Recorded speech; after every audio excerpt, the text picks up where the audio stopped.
Então, começando a nossa aula, vamos começar com a leitura do texto de hoje e a gente ora, tá ok? Lucas 4, versículos de 1 a 13, diz o seguinte: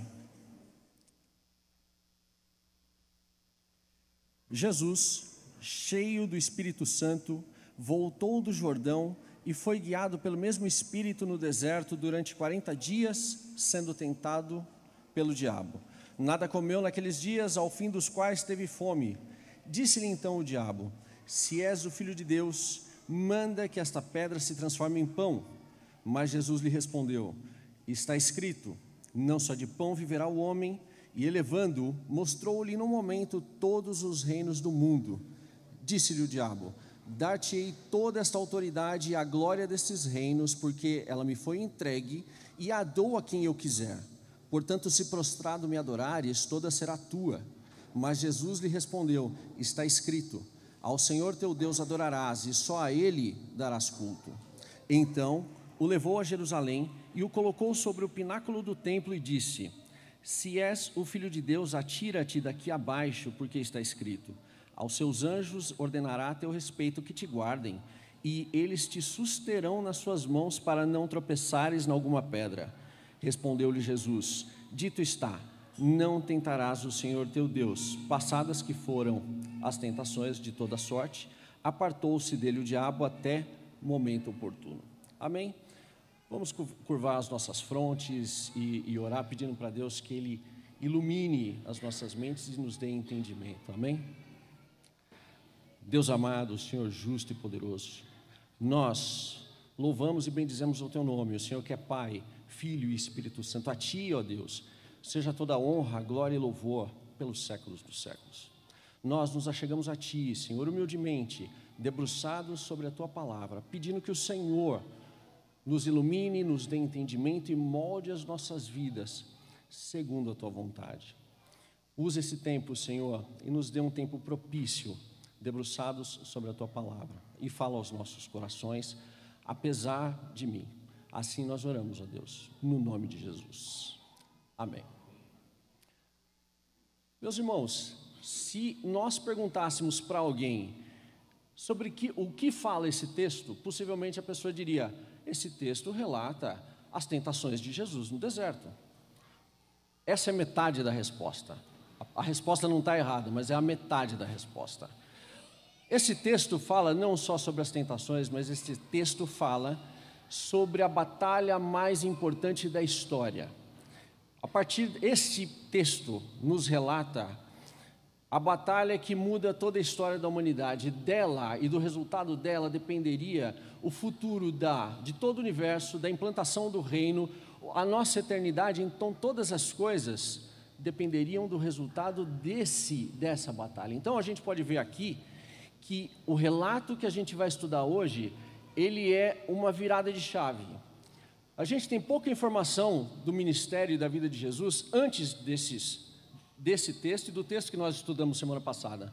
A partir daqui, o ministério de Jesus floresce. E aí tem um motivo para isso. Então é isso que eu quero analisar com vocês hoje, tá bom? Como eu disse, esse texto ele deve ser analisado dentro de um contexto um pouco maior. Esse texto ligado ao texto da semana passada. Por isso a aula do Vande semana passada foi tão importante. Então, aquilo foi a preparação para o que está acontecendo hoje. E o que está acontecendo aqui, o que a gente vai ver hoje, é o resultado do que nós vimos semana passada. Tá bom? Relembrando um pouco dos pontos que nós vimos semana passada, a gente viu que João Batista estava batizando no deserto. Jesus se aproxima dele e é batizado. Nesse mesmo momento, Jesus também é ungido, por isso o seu título, Messias, em hebraico, ou Cristo, no grego, que quer dizer ungido. Ele é ungido para um papel específico que ele vai explicar durante o seu ministério, certo? Nesse momento a gente vê o Espírito corporalmente descer sobre ele como uma ave, como uma pomba. o Vande nos disse semana passada que em 2 relatos na Bíblia inteira, o Espírito se apresenta dessa forma. Na criação, na primeira criação, quando ele está colocando ordem ao caos, quando ele pairava sobre a face do abismo, e nesse momento aqui, quando ele está dando origem à nova criação, como Cristo, como a sua cabeça. Então aqui, Lucas está traçando o primeiro paralelo. Ele está mostrando a antiga criação, a primeira criação e agora a nova criação em Cristo, cujo cabeça é Cristo. A partir daqui, nós vemos uma voz que vem do céu dando testemunho de Jesus, da sua filiação. E perceba, tem detalhes no texto que a gente precisa se atentar para tirar o mais profundo do texto, né? Lucas para toda a sua narrativa e insere ali uma coisa estranha. Ele está narrando tudo o que está acontecendo na história, ele abre um hiato, ele abre um parênteses e insere a genealogia de Cristo, o que é o anticlímax da narrativa. Mas por que ele faz isso? Tem um propósito para ele fazer isso. O Vande nos disse que ele está traçando paralelos entre Cristo como o primeiro Adão, como filho de Deus, e agora, Adão como o primeiro filho de Deus e Cristo como o novo Adão. Então, a partir daqui, ele começa a desenvolver tudo o que está acontecendo, todo o seu ministério. Amém? Antes da gente entrar no texto propriamente de hoje, eu quero introduzir alguns pontos aqui, que são importantes para a gente entender o texto. O primeiro dos pontos, texto e contexto. A gente precisa ter noção de que esse texto ele não foi escrito primariamente para nós. Nós não somos os primeiros destinatários de Lucas. Esse texto foi escrito há 2000 anos atrás, numa outra cultura, numa outra língua, para outro tipo de pessoa. Se a gente tentar entender esse texto com a nossa mente de hoje, a gente vai criar distorções, a gente vai criar interpretações estranhas ao texto. Então, qual que é o desafio que a gente tem quando a gente se debruça sobre um texto antigo como a Bíblia? É usar as ferramentas que nós temos hoje, como comentários, línguas originais, entre outros, e voltar para aquela época, voltar para aquele momento e tentar entender o texto como aquelas pessoas entendiam naquele momento. E isso é um exercício difícil para fazer e que muitos acadêmicos fazem hoje para tentar extrair do texto mais profundo do texto. Então, o primeiro ponto aqui é ler o texto no seu contexto, não no nosso contexto. É tentar entender o texto como os primeiros leitores o entendiam. Primeiro ponto. Segundo ponto, relacionamento, aliança e representatividade. Nós vemos que Deus se relaciona com o seu povo durante a história. Em todo relato bíblico, Deus se relaciona com o seu povo. Uma das formas que ele se relaciona com o seu povo é por intermédio de alianças. E aqui tem duas que eu quero explorar um pouco melhor com vocês, porque elas fazem sentido dentro do texto. A primeira delas, a aliança que Deus faz com Adão no Éden.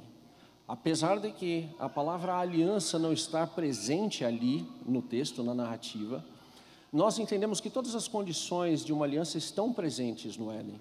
Então, mandamento, duas partes que entram em aliança, que estão dispostas a entrar em aliança, mandamentos, ordenanças, bênçãos para o cumprimento da aliança e juízo para quem descumprir a aliança. Então Deus ordena a Adão que frutifique, que espalhe a sua própria imagem, a imagem de Deus que está em Adão sobre toda a terra, que ele submeta toda a criação à sua própria autoridade, que está em Adão sobre toda a terra, e aqui a gente já vê um embrião do reino de Deus. E, por último, ele diz, não coma do fruto da árvore do conhecimento do bem e do mal, porque certamente morrerás. E a bênção que está aqui está implícita, se não comer, certamente terá vida.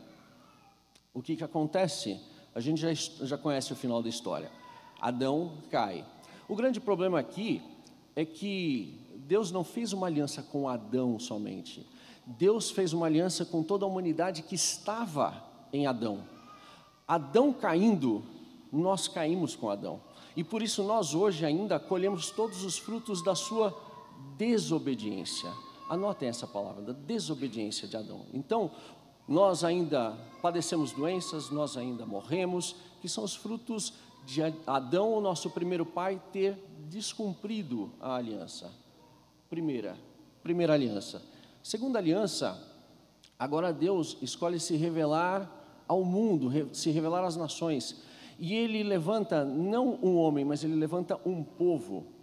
Ele levanta a nação de Israel, a qual Ele identifica como uma nação de sacerdotes.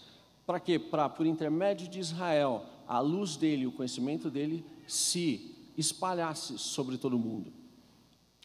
E a gente sabe que o próprio Israel também acaba caindo e também acaba não observando a aliança. Por que essas duas alianças são importantes para nós? Porque elas apontam para algo que era superior a elas. Elas eram sombras de algo que era superior a elas. Elas apontam para Cristo cumprindo os requisitos de ambas as alianças. E o texto que a gente está vendo hoje é o cumprimento desses. É Cristo dando testemunho de que Ele é verdadeiramente o Adão que deveria de vir, e Ele é verdadeiramente o cabeça de um povo, de uma nação chamada Israel. Ele é o verdadeiro israelita. Certo? Aqui um outro ponto importante. A gente precisa ter em mente quem escreve o texto, para tentar entender o porquê, qual o pensamento dele por trás. Lucas, a gente vê em toda a aula, Lucas era um médico, fala grega, era um gentio. Só que a gente às vezes esquece que Lucas andava com Paulo. Então, quando a gente lê Lucas, todos os escritos de Lucas, quem a gente está ouvindo por trás? Quem está sussurrando para nós? É Paulo. No mínimo, Lucas andou 10 anos com Paulo. Então, quando Lucas escreve, é lógico que ele está impactado ainda pela teologia de Paulo, pela interpretação de Paulo. E aqui tem um ponto importante, né? Que vai lançar luz sobre esse texto. Paulo desenvolve a ideia do segundo Adão, de que o pecado entra no mundo pelo primeiro pai, pelo primeiro Adão. E agora Deus nos prevê, nos dá um segundo Adão para que ele fosse a saída, a salvação para o mundo. Romanos 5 é um dos textos que ele desenvolve essa ideia. Eu vou ler um único versículo para vocês entenderem o que eu quero mostrar aqui. Eu vou ler Romanos, aí depois em casa vocês leiam Romanos 5, né? Mas Romanos 5,19 diz assim, ó. Porque como pela desobediência de um só homem, Adão, o primeiro Adão, muitos se tornaram pecadores, assim também, por meio da obediência de um só, muitos se tornarão justos. Então o que a gente está vendo aqui? Como eu coloquei no começo, nós que estávamos em Adão, caímos em Adão pela sua desobediência. Agora nós nos unimos ao novo Adão, pelo seu poder, pela sua realeza? Não. Paulo deixa claro que é pela sua obediência. E é a obediência que está descrita no texto hoje. A gente vai ver como Cristo recebe toda a autoridade do reino, não pelo seu poder, mas pela sua obediência, certo? Perceba que em todos os momentos aqui, a estratégia de Satanás existia um caminho proposto para Cristo, proposto pelo Pai. O que Satanás quer é desviar Jesus desse caminho, tentando incitar Jesus à rebelião, a se desviar desse caminho, certo? Primeiro ponto que eu quero destacar com vocês é Lucas 4, versículo 1 e 2. Então a gente vai sempre nos textos, tá? Lucas 4, versículos 1 e 2. Jesus, cheio do Espírito Santo, voltou ao Jordão e foi guiado pelo mesmo Espírito no deserto. Durante 40 dias, sendo tentado pelo diabo, nada comeu naqueles dias, ao fim dos quais teve fome. Aqui, perceba que Lucas, ele destaca a pessoa do Espírito. 2 vezes ele cita a pessoa do Espírito. Jesus, cheio do Espírito Santo, é guiado pelo mesmo Espírito para o deserto, para ser tentado. Mateus insere no texto paralelo que ele foi levado para o deserto para ser tentado. O que isso nos chama a atenção? Que aqui não tem coincidência, aqui não tem um atalho. O que está acontecendo aqui está debaixo da soberana vontade de Deus. É Deus que está providenciando todo o cenário para que isso aconteça. Aí você pode me colocar assim, Deus testando, e o termo por trás no grego aqui tem o sentido de testar, tá? Ou tentar, tem o sentido de testar. Deus testar? Sim, a gente já viu isso no relato bíblico várias vezes. O que ele faz com Abraão e Isaque? O que ele faz com o povo, levando o povo para o deserto? Não é justamente isso que ele está fazendo? Então aqui, ele está fazendo a mesma coisa, certo? Segundo ponto, por que a mesma pessoa que providenciou alimento para 5.000 homens, multiplicando pães e peixes, por que ele não providenciou alimento para si mesmo aqui? Vocês já se perguntaram isso? Por que ele se submete a isso? Porque esse faz parte do cenário. A fome, a privação, faz parte do cenário das tentações. Isso é o que foi proposto para ele. Isso fica claro para nós quando a gente vê que ao final das tentações, os anjos de Deus vêm e o servem. Então esse período, e ele faz um paralelo com justamente os 40 dias, por exemplo, de Moisés no monte. Então esses paralelos, na ideia do escritor, eles estão claros, certo? E aqui, depois desses 40 dias de fome, veja, se você já ficou 4 horas em jejum, você sabe que é difícil. Se você já ficou 4 dias, você sabe que é terrível. Agora você consegue imaginar 40 dias sem comer nada? É uma situação assim, deve ser um negócio terrível. Jesus estava sendo levado ao limite da sua existência. Tanto a sua natureza física quanto mental estavam sendo impactadas ali. E aqui, a ideia é que Satanás entende que esse momento depois dos 40 dias, nesse momento de fraqueza, nesse momento de limite, Jesus estaria suscetível aos seus ataques. E por isso depois, no relato de Lucas, por isso depois dos 40 dias, ele se aproxima para tentar induzir Jesus a se rebelar, a se levantar contra Deus. E aqui tem um paralelo importante, né? Tem um paralelo interessante. Adão cai num jardim cheio de... O sentido da palavra Éden é o jardim de delícias, né? Então, Adão cai num jardim cheio de comida. Cristo é obediente até a morte num local ermo como o deserto, certo? O que começa a mostrar para nós que ele verdadeiramente é o segundo Adão, o cabeça da nova humanidade. Aqui, seguindo para a primeira tentação, versículos 2 a 4. Durante 40 dias, sendo tentado pelo diabo, nada comeu naqueles dias, ao fim dos quais teve fome. Disse-lhe então o diabo: se és o Filho de Deus, manda que esta pedra se transforme em pão. Mas Jesus lhe respondeu: está escrito, não só de pão viverá o homem.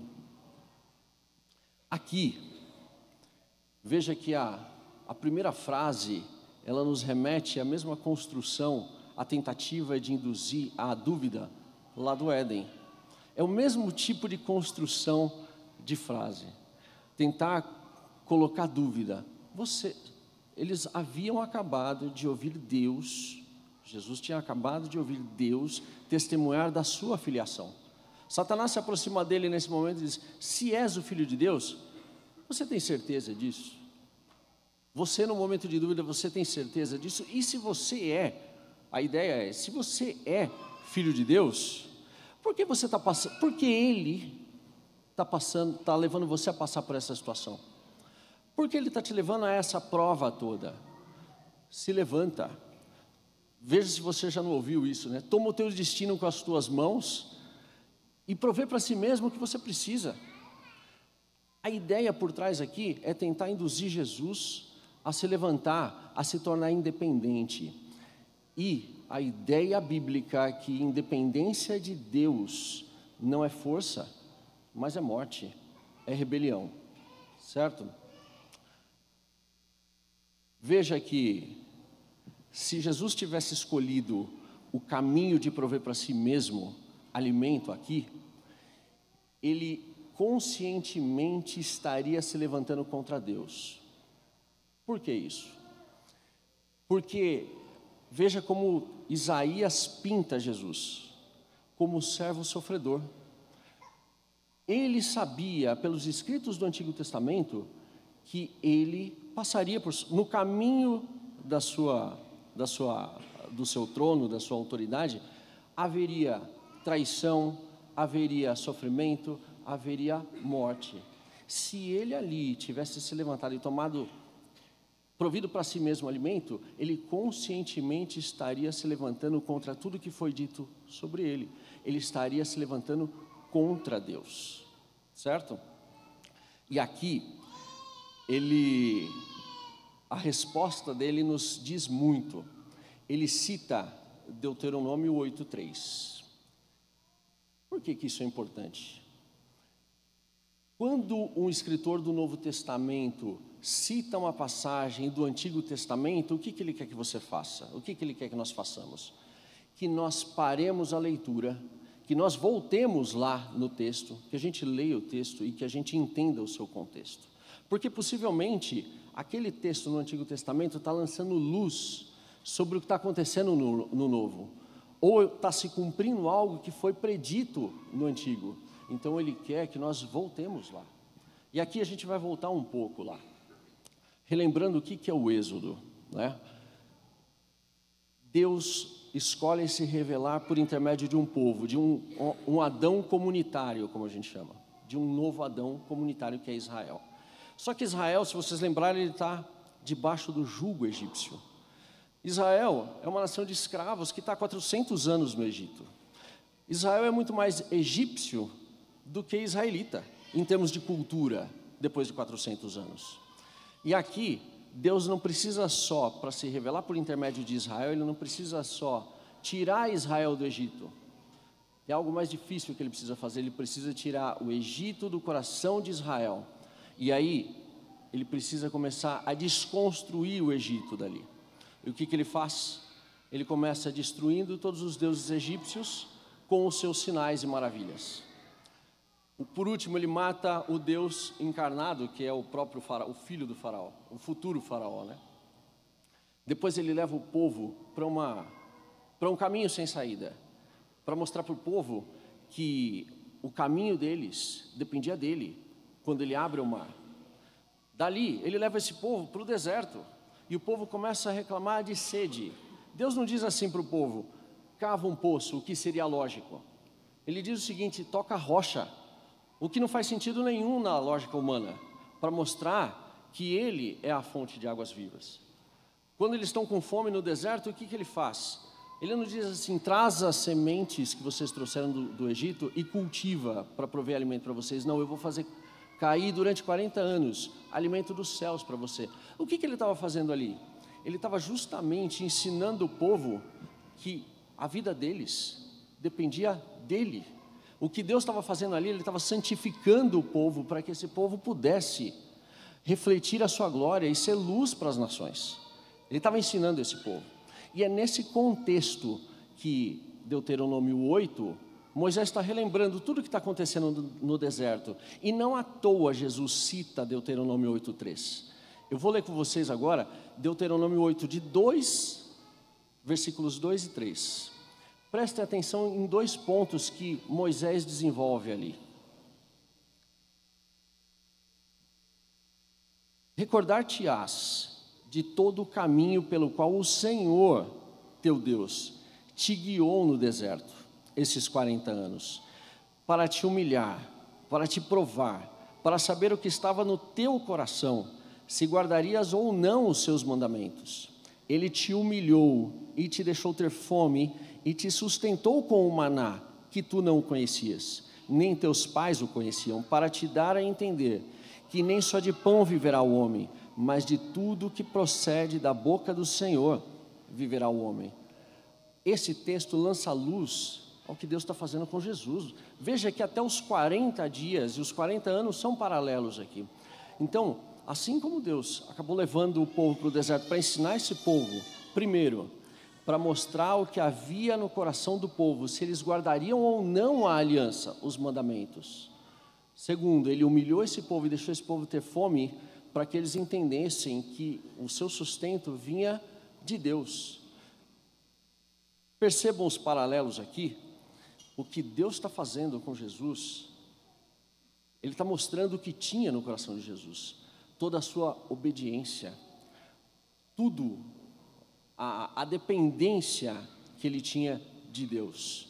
Então, esse texto lança luz aqui, e veja, onde Israel cai, primeiro paralelo que eu gostaria de traçar com vocês, onde Israel cai, Jesus prevalece, mostrando que ele é o verdadeiro cabeça de um povo chamado Israel, cuja a capital não é a Jerusalém daqui, mas é a Jerusalém que vem do céu.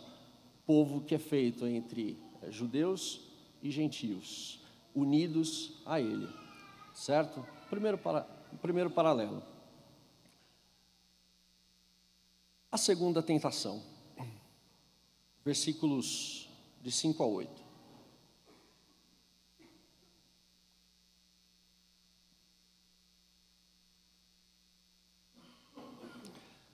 E elevando, mostrou-lhe no momento todos os reinos do mundo. Disse-lhe o diabo: dar-te-ei toda esta autoridade e a glória desses reinos, porque ela me foi entregue, e eu a dou a quem eu quiser. Portanto, se prostrado me adorares, toda será tua. Mas Jesus lhe respondeu: está escrito, ao Senhor teu Deus adorarás, e só a Ele darás culto. Jesus vem para ser rei. Tanto Satanás quanto o próprio Jesus sabem disso. Ambos também sabem que, como eu disse antes, no caminho para o trono tem sofrimento, tem traição e tem morte. O que Satanás está propondo aqui é uma aliança. Ele está dizendo o seguinte: toma um atalho aqui. Você sabe tudo que está proposto para você. Você conhece o Antigo Testamento, você conhece tudo. Você sabe tudo que está proposto para você. Se você quer ser rei, se você veio para ser rei, nós sabemos disso, eu te entrego o reino, porque toda a autoridade me foi dada, e eu dou a quem eu quiser. Eu entrego para você, só que assim, toma um atalho, não passa por tudo que está proposto para você.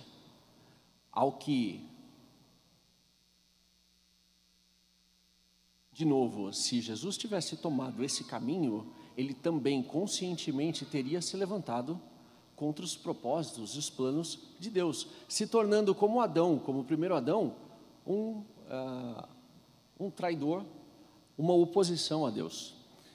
E qual que era a ferramenta que Satanás propõe para ele para entregar o reino? E aqui é o outro problema: se prostrado me adorares. Ele está propondo para Jesus cometer idolatria. O que é idolatria? Nós entendemos na teologia reformada que idolatria é a razão e a raiz de todo pecado. Todo pecado tem a sua origem na idolatria. Idolatria é quando você tira Deus do centro, do foco da adoração e coloca qualquer outra coisa como objetivo da adoração. Quando você coloca você, a tua vontade, os teus sonhos, os teus planos, a tua família, a tua carreira, dinheiro, trabalho, carro, qualquer coisa.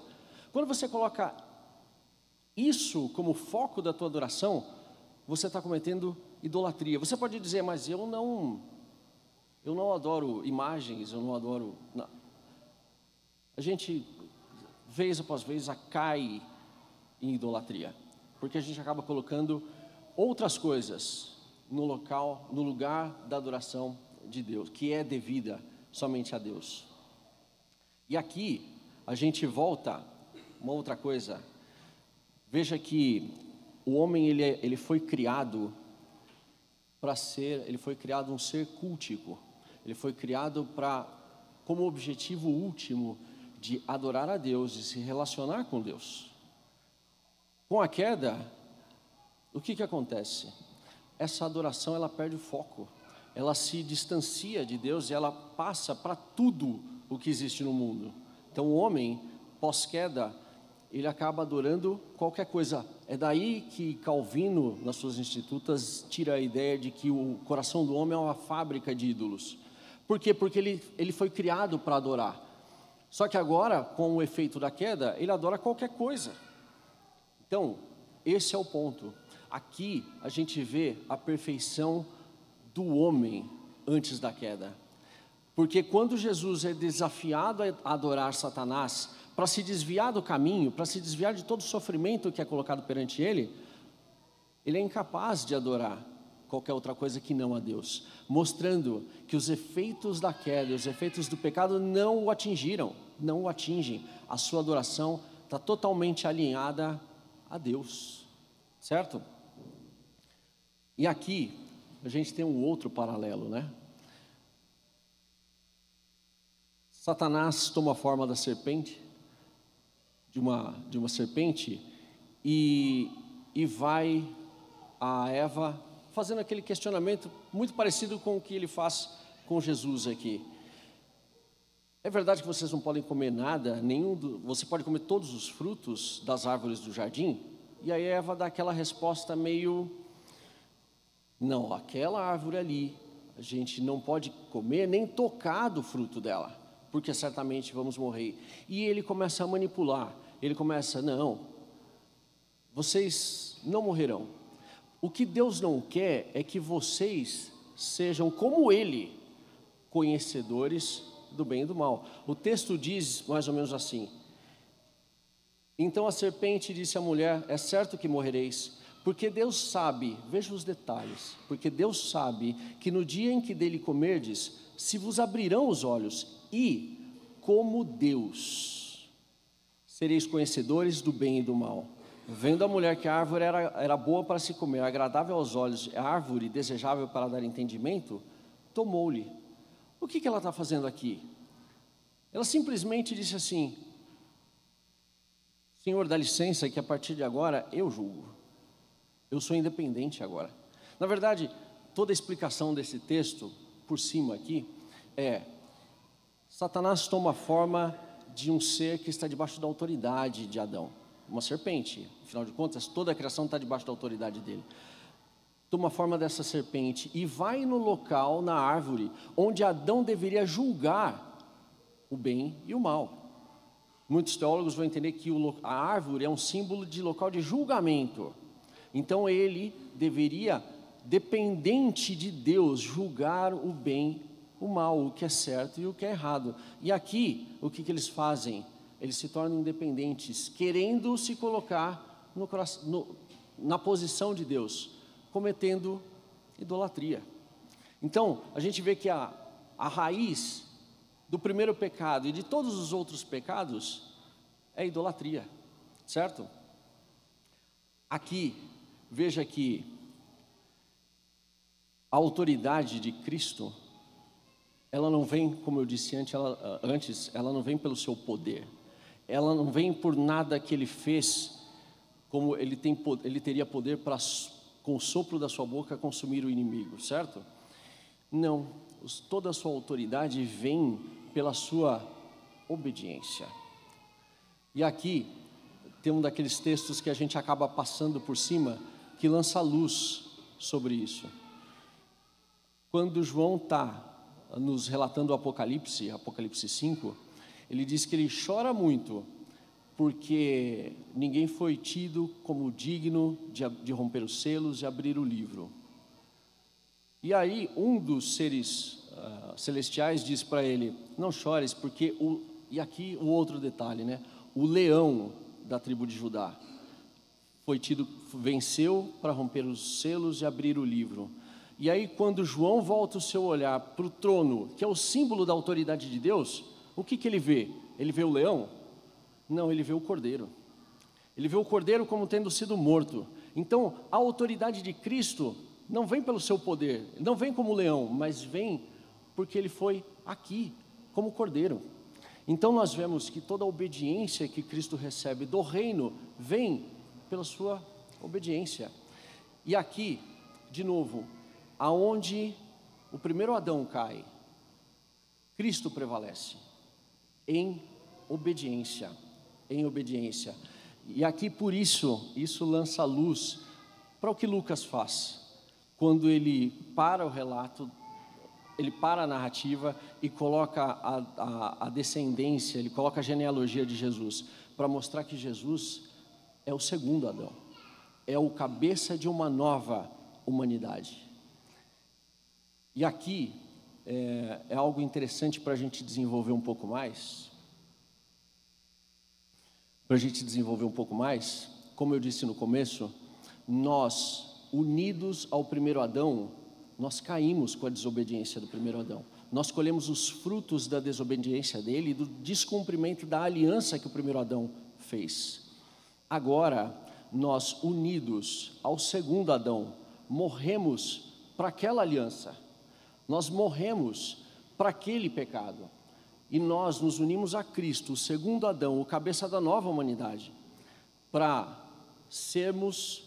desfrutarmos dos seus méritos, dos méritos da sua morte e da sua obediência. Aqui a gente vê, se você olhar com detalhe, você consegue ver a própria sombra da cruz sobre Cristo. Porque a mesma obediência que o leva para a cruz é a mesma obediência que ele demonstra no deserto. Então, a mesma obediência que ele vai demonstrar durante todo o seu ministério já está aqui, certo?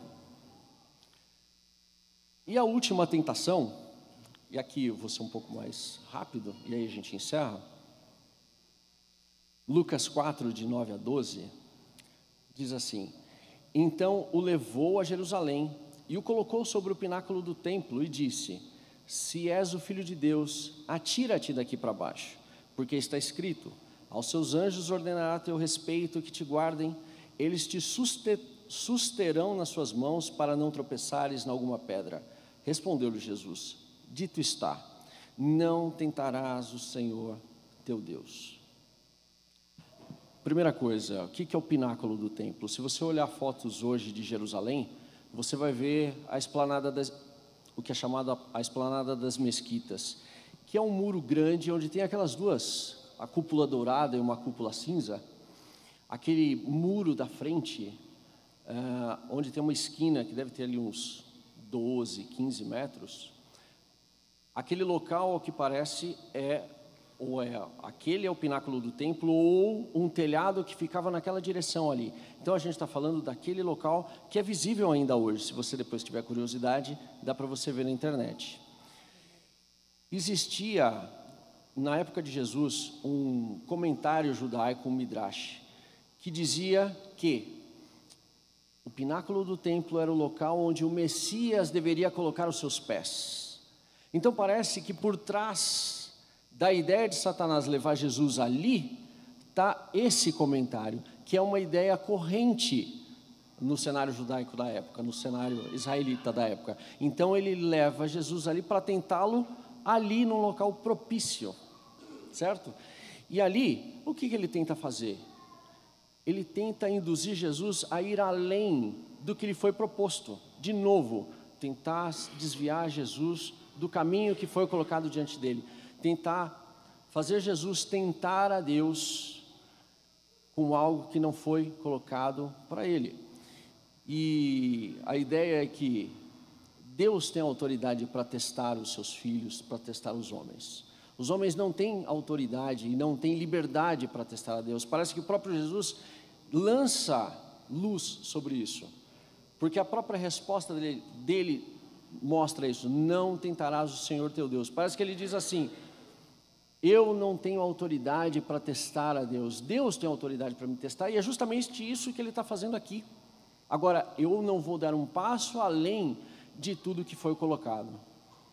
E aqui ele cita de novo Deuteronômio, Só que aqui ele cita Deuteronômio no capítulo 6, que é um dos capítulos mais importantes para um judeu, porque daqui sai a oração que eles fazem todos os dias, por exemplo, que é o Shema, né? Ouve, ó Israel, o Senhor teu Deus é o único Deus. Então, ele tira daqui relembrando quando o povo foi para Massá e Meribá e começam a questionar: Deus não está no meio de nós? O Senhor nos tirou do Egito porque não havia túmulos suficientes no Egito para que nós morrêssemos lá, por isso Ele nos trouxe para o deserto, questionando o cuidado de Deus, ao que Jesus não faz. Então a gente vê aqui que todas as tentativas, resumindo, né, todas as tentativas de Satanás tinham o intuito de levar Jesus a se tornar independente e tomar sobre si mesmo o seu destino e abrir mão dos caminhos que o Pai tinha eternamente colocado perante ele.